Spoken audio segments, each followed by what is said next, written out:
ከወሲብ ጋር ተያያዥ የሆኑ ነገር ግን በገሃዱ ዓለም ሊታዩ የሚችሉ አንዳንድ ምናባዊ ስቶሪዎችን ስሰራ አይተው አንዳንዶች እንደ ወሲብ አማካሪ እያዩኝ አንዳንድ ጥያቄ ጠይቁኛል። እኔም የዘርፉ ባለሙያ እንዳልሆንኩና በሀገራችን እንደው በደፈና ስለ ወሲብ ማውራት እንደ ነውር ስለሚቆጠር እንጂ በአንዳንድ የሰለጠኑ ዓለማት የወሲብ ጉዳይ ግንኙነት ላይ የሚኖረው ተጽዕኖ ከፍ ያለ መሆኑን ታሳቢ በማድረግ በዘርፉ ላይ የተለያዩ ስልጠናና ኮርሶችን በመስጠት ብቁ ባለሙያዎችን አፍርተው ውጤታማ ስራዎችን እንደሚሰሩ በመግለጽ ነገር ግን ምንም እንኳን የዘርፉ ባለሙያ ባልሆንም በዚህ ጉዳይ ላይ የተጻፉና የተተረጎሙ አንዳንድ መጽሐፎችን በማንበብና መረጃዎችን ከተለያዩ ድረገጾች በማየት የማውቃትን ነገር በስቶሪ ለማጋራት እሞክራለሁ። እናም የምጠየቃቸውን ጥያቄዎች አንዳንዱን በራሴ አገላለጽ የአዝናኝ ወግ ገጽታዎችን በማላበስ አልፎ አልፎ አጋራቸዋለሁ። አንዱ በኢንቦክስ ብዙ ካማጠና ዳር ካለ በኋላ ቶሎ እየጨረስኩ ተቸግሬያለሁ፣ ምን ትመክረኛለህ አለኝ። እኔም ካነበብኳትና ያለችኝን ዕውቀት አሰባስቤ ነፃነት እንዲሰማው ቀለል አድርጌ በመጀመሪያ ደረጃ ይሄ ያልከው ችግር ሀገራችንን ጨምሮ በዓለማችን ላይ በጣም ብዙ ወንዶች ላይ ያለ ችግር እንጂ አንተና ጥቂቶች ላይ ብቻ ያለ ነገር መሆኑን ማሰብ የለብህም። ሲቀጥል ደግሞ በተለይ አብዛኛው ሀበሻ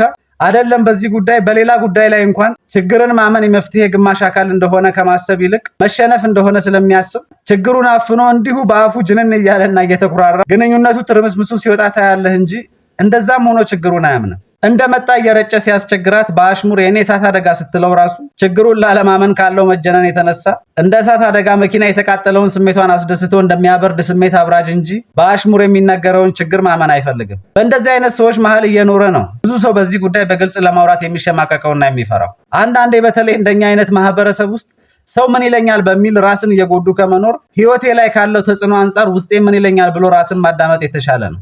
እንግዲህ ጥያቄህን በቻልኩትና በማውቃት አቅም በጥቂቱ ለመመለስ ያክል ቶሎ ለመጨረስ ችግር አብዛኞቹ እንደ መፍትሄ የሚስማሙባቸው ነገሮች በጣም አሳሳቢ በሆነ ደረጃ ከሆነ ያለምንም መሸማቀቅ የዘርፉ ባለሙያዎችን ማማከር ቀዳሚው መፍትሄ ነው።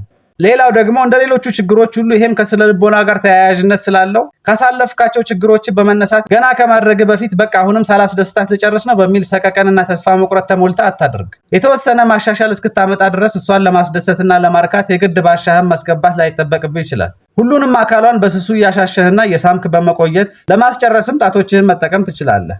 ይሄም አላረካኋትም የሚለውን ስጋትና ሰቀቀንህን በመቀነስ የራስ መተማመንህን የተወሰነ ይጨምረዋል። ከዛም በኋላ ልክ የመጀመሪያውን ዙር ስትጨርሱ እንደ አንዳንድ ከንቱ ወንዶች ፖስቲፒሉን መዋጥ እንዳትረሺ ደግሞ እያልክ ልብስህን መለባበስ ሳይሆን ከተታጠባችሁ በኋላ እንደዛው እንደሆናችሁ አቅፈህ እንደምትወዳት እየነገርክ የተሻሸህና የተሳሳም ለባሻህ የሁለተኛ ዙር ግብዣ ማድረግ ነው። ምክንያቱም ወንድ ልጅ የሚያደርገውን ዙር በጨመረ ቁጥር ብቃቱም እየጨመረ ነው የሚሄደው። ሲቀጥል ደግሞ ልክ እንደጨረሳችሁ ሴቷ እንደወንዱ በቃ ለዚህ ሆኖ የሚል የመርካት ጫፍ ከመድረስ የሚመነጭ አለመፈለግ ሳይሆን የሚሰማት መታቀፍ፣ መሳም፣ መደባበስ፣ መተሻሸት፣ የፍቅር ቃላትና ለቀጣይ ዙር መነሳሳት ነው የሚያምራትና የሚሰማት። ሌላው የመፍትሄ አካል እንደሆነ የሚነገረው ደግሞ ከግንኙነት አጋርህ ጋር በግልጽ በመነጋገር ጨመቃ የሚባለውን ልምምድ መተግበር ነው። ጨመቃ ማለት በግንኙነት ወቅት የእርካታ ጫፍ ደርሰህ ልትረጭ ስትል ባሻህን ቶሎ በማውጣትና ጫፉን ጨምቀህ በመያዝ ንክኪውን ቀንሰህ ለተወሰነ ጊዜ እስኪመለስ ጠብቀህ መልሰህ መቀጠል ነው። ይሄንኑ እየደጋገሙ ማድረግ የመጨረስ ቆይታህን እንደሚያሻሽለው ብዙዎች ይስማማሉ። ከዚህ ጋር በተያያዘም ባሻህ አካባቢ ያሉ ጡንቻዎችን ለማጠንከር ሽንት በምሸና ሰዓት በየመሃሉ ደጋግመህ ሽንትህን ያዝ እያደረግህ ለተወሰኑ ሰከንድ በመቆየት መልሰህ የመልቀቅ ልምምድን ብታደርግ ለማሻሻል ጥቅም አለው። በተጨማሪ ደግሞ በግንኙነቱ ጊዜ ሙሉ ትኩረትህን ስለመጨረስና መርካት ብቻ እያሰቡ ከማድረግ የመጨረስ ጊዜውን የተወሰነ ለማዘግየት ከዛ ውጭ የሆኑ ሌሎች ጉዳዮችን ለማሰብ መሞከር ነው። በእርግጥ ይሄ ከባድ ነው። በተለይ በስንት መከራና መጋጋጥ ያገኘሃትን የናፈቀች ሴት ጋር ተገናኝተህ ግንኙነት እያደረግ አእምሮ ሌላ ጉዳይ እንዲያስብ ማድረግ ፈታኝ ነው። ቢሆንም ግን ከችግሩ ጋር በዘላቂነት ከመቀጠል እስኪሻሻል ድረስ የአጭር ጊዜ ልምምዶችን መታገልና መጋፈጡ የተሻለ ነው። ሌላው ደግሞ የአካል ብቃት እንቅስቃሴ ማድረግና ከተለያዩ አግባብ ያልሆኑ ልምምዶችና ሱሶች መራቅ እንዲሁም አመጋገብን ማስተካከል እንደ መፍትሄ ይጠቆማሉ። ሌላው ደግሞ እኔ ባልደግፈውና ባልስማማበትም አንዳንዶች እንደ መፍትሄ ብለው የሚጠቀሙት ከማስተርቤሽን ጋር የተያያዘ ልምምድ ነው። ይሄ ችግር ላለባቸው እንደ መፍትሄ ቢጠቆምም ነገር ግን ችግሩ ሳይኖርባቸው ማስተርቤሽን የሚያደርጉ ሰዎች መጨረሻቸው ወዳልተፈለገ ድብርት መግባትና እርካታ ማጣት፣ መደበኛውን የወሲብ ብቃት ማጣት ሊያጋጥማቸው ይችላል በማለት የማውቃትን ምክሬን ለገስኩት። በቀጣይ ታሪክ እስክንገናኝ ሐሳብ አስተያየት መስጫው ለእናንተ ክፍት ነው።